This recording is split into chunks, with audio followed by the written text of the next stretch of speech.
Hi, everyone. I'm Cathy from Inkspot Publishing, and welcome to the first episode of the Indie Book Club. We'll be talking about all sorts of things on these podcasts, starting with historical fiction. Winston Churchill said, "History will be kind to me because I intend to write it." So we all know that history is written by the victors, but luckily there are hordes of historical authors who are also willing to have a go. So history tells us more or less accurately what people did, but historical fiction really brings alive their thoughts and feelings. And great historical fiction doesn't necessarily involve falsifying the past, rather it involves reimagining it. It's an empathetic interpretation of actual events, and when it's done really well, readers can sympathize with historical figures, even the ones who are remembered as pretty ghastly villains. So as a teenager, I was absolutely addicted to Jean Plaidy novels.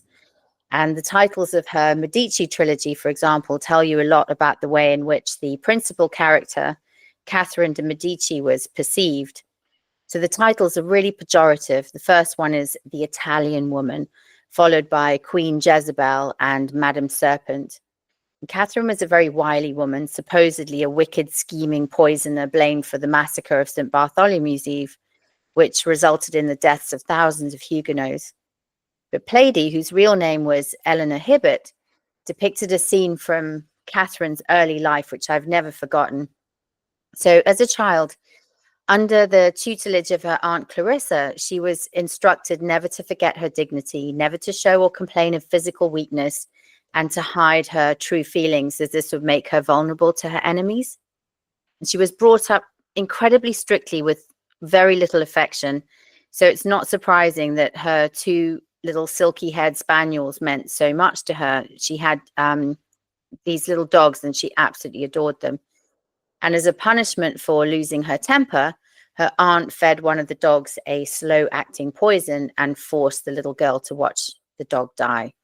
And it was made clear to her that if she showed a single hint of emotion, it would result in the death of her other dog too. So I've got no idea if the scene I've just described was true or imagined, but the point is that Plaidy succeeded in creating sympathy for Catherine, and which make her future actions more understandable. So, like so many royal brides, her marriage was arranged for political advantage without any regard for her feelings at all. But she did love her husband, Henry II, that's Henri II, but she suffered multiple public humiliations at his hands. So, for example, he openly flaunted his mistress, Diane de Poitiers, as his true love, giving her practically all the public honors which should have been due to Catherine as queen. And apparently Diane was quite happy to put the queen down whenever she had the opportunity. And one of Plaidy's great omissions as a novelist was failing to depict Diane's fate after Henri's sudden death as the result of a jousting accident. So first of all, Diane's lost her protector, and then and Catherine, because she's the mother of the underage king, the Dauphin, she suddenly acquired immense power. And I would not have wanted to be in Diane's shoes, particularly as Catherine was not known for her forgiving nature. And Diane probably retreated into quiet obscurity, keeping her head down. But if I'd been writing the story, I'd have included a scene depicting Catherine taking her revenge on Diane. It just would have been too tempting to avoid. So, of course, we do have a duty not to misrepresent the dead, but you can squint a little bit and look askance at the gaps and the omissions and the gaping holes between the known facts, and you can color them in with your own perception of psychological truth. And if you're a good historical novelist, you can really do that. You can imagine the possibilities and the pieces of the puzzle that actually may fit. And in the absence of exact truth, which we'll never really have, the ring of truth is surely enough. So Hilary Mantel in her Wreath lectures described history as it's a really beautiful description, actually. What's left in the sieve when the centuries have run through it: a few stones, scraps of writing, scraps of cloth. And she points out that facts are not truth. So her Tudor trilogy was really fascinating reading, despite the central events of her story being known to practically every school kid in the land. Nigel Jones, actually writing for The Spectator, accused her of left-wing bias, of portraying Thomas Cromwell as some kind of working class hero. And he does have a point, because working class Thomas Cromwell may have been, but there's no question he was only interested in enriching himself and in shoring up his own power base. And he certainly had no desire to fight for the common man, and he had practically no firm principles at all. So Jones is right that she imposes her own beliefs on Tudor England, but don't all authors do that? The point is she did it successfully, and so ultimately she got the last laugh. So how can authors like Jean Plaidy and more recently Philippa Gregory and Hilary Mantel write about known historical figures and actual events, which inherently include plot spoilers, and yet still write really compelling books?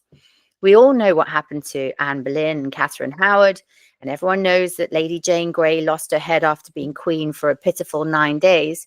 But despite all this, it is still compelling, as the authors can imagine conversations, they can flesh out personalities, they can interpret events, and they can also hint at alternative endings if, circumstances were even slightly different. So Philippa Gregory, for example, she writes brilliantly imagined conversations and really skillfully brings alive history from a woman's point of view. Her book, for example, The Red Queen, concerns Margaret Beaufort, the mother of Henry VII, and it describes in detail how Margaret's family treat her as a complete political pawn, no regard for her personal feelings at all. So she's also brought up with very little affection and is resented by her own mother for not being a boy. And it's made completely clear to her that her only purpose in life is to marry and bear a son to ensure the ultimate succession of the Lancastrian line. So she's married off at a ridiculously young age to Edmund Tudor, who was so desperate for an heir that he impregnated her when she was only 13. So it's pretty revolting, really, but common practice at the time. And then she had to undergo a horribly traumatic birth while she was still a child. And there's a scene in the book where the physician remarks that it's a pity her hips are so narrow, but what can anyone do about it? So she has no pain relief, appalling hygiene, certainly no sympathy. And Gregory describes how the experience damaged her body so badly that it rendered her infertile. And I don't know if that's true or not, but it's certainly plausible. And there's a really brilliant scene in the book where Margaret is in conversation with Elizabeth of York. She didn't like the girl. She hated what she represented, because after all, Elizabeth is from an enemy dynasty that Margaret had schemed and fought against all her life. And I've actually got the scene here. And so it says, I let her come to me in the great hall, and I stay seated in my chair and make her stand before me like a servant being dismissed. She says nothing. She just looks at me with her beautiful grey eyes, as if she's waiting for me to finish my sermon and release her. So Margaret then taunts the girl and basically points out that either way, she'll marry Henry VII, Margaret's son, and become queen, or she'll be shamed and disgraced, and she'll have to marry her uncle. And the girl, she says, for a moment, I think she has not heard me, for her eyes are on the floor, and she does not flinch at this prospect. She's quite unmoved by the threat of being married to a young man who must hate her, or a man who's blamed for the murder of her family. Then slowly she looks up at me, and I see that she's smiling, as if she were happy. Either way, you will be disgraced, I say harshly. You should be aware of it, shamed in public for all to see. But the bright happiness in her face does not falter. Yes, but either way, shamed or not, I shall be Queen of England. And this is the last time you will ever sit in my presence, she says. And the scene ends with Elizabeth leaving, Margaret stunned into silence. And this is why the books are so compelling. And actually, if you read The White Queen, your sympathies are utterly with Elizabeth Woodville, who was the queen of Edward IV. And reading The Red Queen, your sympathy shifts towards Margaret, even though she's a pretty cold fish, actually. So I've always loved reading historical fiction, as it's far more fun to learn about particular periods, people and places via fiction than through history books, which can actually be very dry. But I don't think I could write historical fiction. This is really for two reasons. One, because it's very difficult to create sympathetic characters who hold repulsive worldviews, which were pretty universally held, even by people who are remembered really fondly by history. So anti-Semitism, racism, homophobia, othering people with different religious views, sexism. The women were pretty sexist because they were all brought up to believe that, even by their mothers, in the inherent superiority of men. And there were only very rare women, such as Mary Wollstonecraft, who was Mary Shelley's mother, who genuinely believed that with proper training and education, that women could be the intellectual, if not the physical equals of men. So some writers of historical fiction get around this problem just by avoiding it. Their characters never meet a gay person or a Jew or a black person. And this can be quite a successful strategy. You just avoid putting your character in any situation where they could betray themselves as having horribly bigoted views, but it is a bit limiting. The other way you can do it is to address it honestly. You can try to imagine how a sympathetic character can hold these views and still be sympathetic. I've never watched Call the Midwife, but apparently there are portrayals of very likable characters who hold repulsive views. And while this can make for very uncomfortable watching, it's actually much more honest. So, and a lot of these views were almost universally held at the time, and it's taken years for the tide to change. But it is important to remember that people did hold them. A less successful strategy is to endow historical figures with incredibly forward-thinking, woke views, which are just not believable.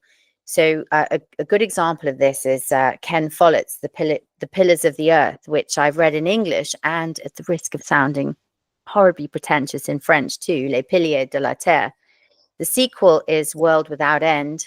Well, it's not really a sequel, as although it takes place in the same fictional town of Kingsbridge, the action takes place about a century or two later with a whole new set of characters, and there's only a very tenuous connection to the first book.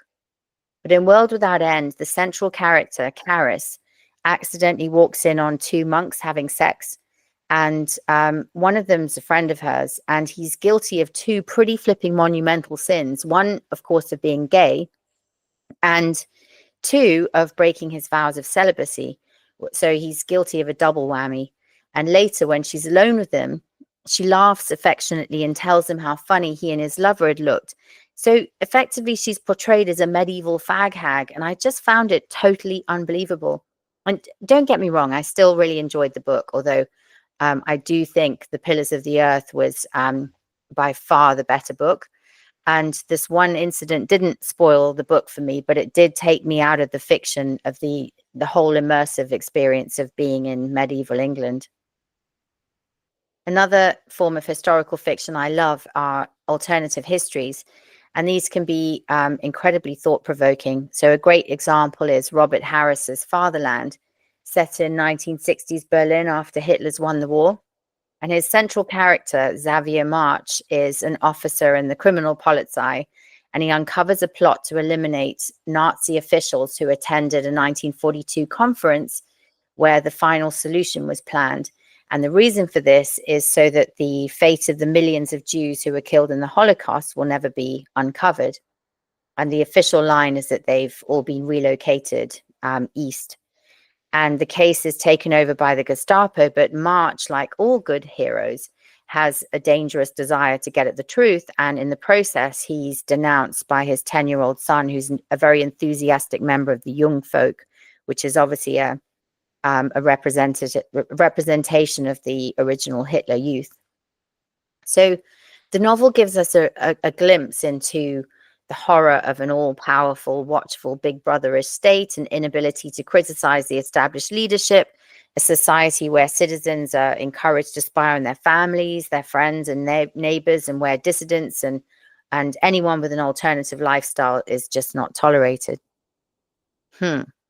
So while this is a reality for Chinese and Russian citizens today, we are also rapidly creeping towards it. So novels like Fatherland should make us really grateful for all the freedom we enjoy, but actually they're under constant threat and they can never be taken for granted. And J.D. Vance has just stirred up a hornet's nest by denouncing Europe for not championing democracy and free speech, but it's really difficult to disagree with what he said. You can't mandate innovation or creativity. You can't force people what to think and what to feel and what to believe. And he did include the US as part of the problem. So, for example, when he was talking about misinformation, the idea that coronavirus was the leak from a Chinese laboratory, he said our own government encouraged private companies to silence people who dared to utter what turned out to be an obvious truth. And you can take what he said as a pop at the previous administration, but if he's right that under Trump's leadership, as he says, we may disagree with you, but we'll fight to defend your right to offer your views in the public square, then, as the Yanks would say, if that is correct, then amen to that. Now, this podcast is on historical fiction and it's not a political rant, but it wouldn't be complete without mentioning George Orwell, whose books 1984 were a kind of future fiction, and obviously Animal Farm. And they gave such a dramatic and emotive warning of the horrors of totalitarianism, and which can unfortunately also be used as a complete blueprint for Big Brother and exactly how to go about it. So as he points out, you start with policing free speech, and that's totally what we've done. So Britain used to pride itself on upholding freedom of speech, and we've completely lost it, and we really need to get it back. The dictators totally understand the dangers of free speech and expression because they lead to free thought and debate, and that leads to diversity of opinion and horror political opposition.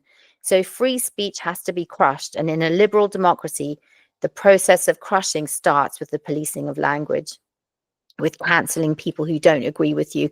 And so the horrible fear of being cancelled leads to self-censorship, and that means that people stifle their true opinions and are afraid to speak out. I don't write historical fiction, but I do publish it. So, for example, we've published a book, Fireweed, which is by Richard Vaughan Davis, and it is about a young British military lawyer posted to Hamburg in 1947, who falls in love with a German girl during a time when anti-fraternization laws existed between the Brits and the vanquished Germans. And while the book is, it's basically a love story and an adventure, but it does examine moral culpability during a time of war, and it poses an uncomfortable question. So it's really easy from the safety of time and distance to condemn ordinary Germans for colluding with the Nazi leadership. But under similar circumstances, what would you have done? Would you have risked your life, the lives of your family, your physical comfort, your neighbor's good opinion to condemn what was happening around you? So Hans Fallada's book, Alone in Berlin, it's an incredibly haunting book, depicts an ordinary working class couple who start their own tiny rebellion against Hitler, and they start dropping postcards around the city, exhorting people to, for example, put sand in the machines, or don't pay into the winter relief fund, or work slower as every stroke of work not done shortens the war. And actually, all they succeed in doing is to instill terror in the unlucky recipients of the postcards, who then feel compelled to hand them into the authorities. And surely an elderly, uneducated couple can't do anything in the face of the almighty war machine, which is seemingly wholeheartedly supported by the vast majority of the German population.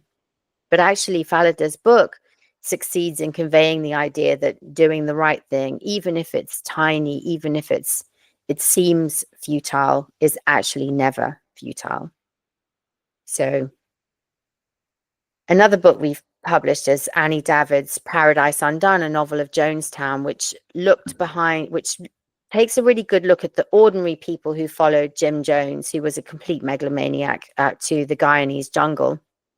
And again, it's really comfortable to imagine that we would have been immune from, the horrors that happened in Jonestown. We wouldn't have joined the cult. We wouldn't have been that brainwashed or stupid. But, actually, Annie points out so well in this book that a lot of the people who died that day were children who had no choice at all. There were 33 babies born in Jonestown during the course of the agricultural project, and not one of them survived. And a lot of the people who died were forced to drink the cyanide-laced Flavor Aid. It was actually Flavor Aid, not Kool-Aid. And even those who voluntarily died were actually kept in a constant state of sleep deprivation. They were overworked, they were exhausted, and they had a very low protein diet. And it's no wonder they could be whipped into a state of paranoia. And most of the People's Temple congregation were Black from the big US city projects, and most of them had struggled with poverty their whole lives. They were treated as second-class citizens in their own country. And as part of People's Temple, they were fed, they were looked after, they were given medical treatment, dental care, and they were encouraged to believe themselves to be part of a rainbow family. So is it a surprise that they should look at outside interference in their new community with suspicion and hostility? And the book also asks an uncomfortable question, which is when does a community morph into a cult? A cult is a cult only to outsiders. And the moment an insider recognizes it for a cult, they immediately become an outsider. So Mark Twain said that 9,999 men in 10,000 are characterized by moral cowardice. And obviously he was writing of men and but obviously if he was writing today, he would have included women too. And really, wouldn't it be nice to imagine that we would have been that one person in 10,000 who would risk everything we hold dear to do the right thing? But it's one thing to risk it yourself. It's quite another to risk your family, your friends, your children. And, Big Brother really understands this fear and knows how to exploit it. Another book we're about to publish is The Coletta Cassettes by Bruno Noble. It's a coming-of-age story set in Italy during the 1978 Football World Cup, which was hosted by the military dictatorship in Argentina. And there was a lot of controversy at the time because actually the football legitimized their terrible regime. But the book really focuses on Operation Gladio, which showed the extent of the CIA's interference in Italian elections, because they were so terrified of communism that they actually funded the mafia, organized crime, to prevent its spread. It's very thought-provoking stuff and far more fun to learn about via fiction. The podcast, The Rest is History, which is presented by Dominic Sandbrook and Tom Holland, obviously focuses on historical facts, but they also digress to philosophy. How important are individuals? Can any one person really make a difference? And if they do, is it because of their physical or moral courage, their leadership, their brilliance, charisma, intelligence, or are these people merely products of their environment? And are they just lucky? Are they in the right place at the right time? And actually, they conclude that individuals don't matter all that much. And obviously, fiction has to take the opposite view. I mean, how can you have a hero or a heroine who ultimately can't really make a difference?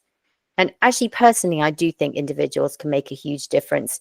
And maybe that's just comforting to believe that there might be someone out there who can drag us out of the mess we're in. But in the meantime, we should read and study history, even if it's fictional or even if it's in a fictional setting, not just to avoid repeating it, but because the challenges we face are as old as the hills. There really is nothing new under the sun, except that now these challenges are massively amplified thanks to technology. So that's all I have to say for today. And our second podcast will announce when it's ready. We're not sure what it's going to be on yet, but please do comment, like, subscribe, and go on our website. And we look forward to seeing you again for the second episode. Thank you very much. Thanks so much for listening to this episode of the Indie Book Club. I'm your host, Cathy Evans from Inkspot Publishing, who sponsor all these podcasts. To all cooks, dog walkers, and drivers out there, we'd love to see you next time. Bye.